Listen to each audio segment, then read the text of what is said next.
Hey everyone, in today's video, I'm going to show you how to delete extra invite links from your Telegram group.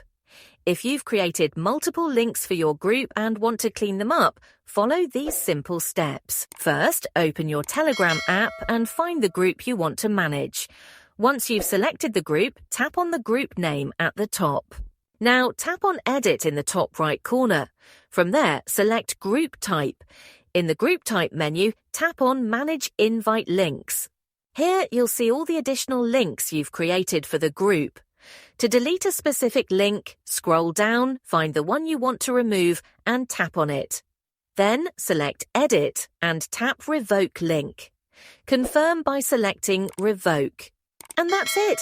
You'll notice the revoked links appear at the bottom of the list. If you want to remove all revoked links, simply tap on Delete All Revoked Links. If you found this video helpful, don't forget to smash that like button and be sure to subscribe for more tutorials.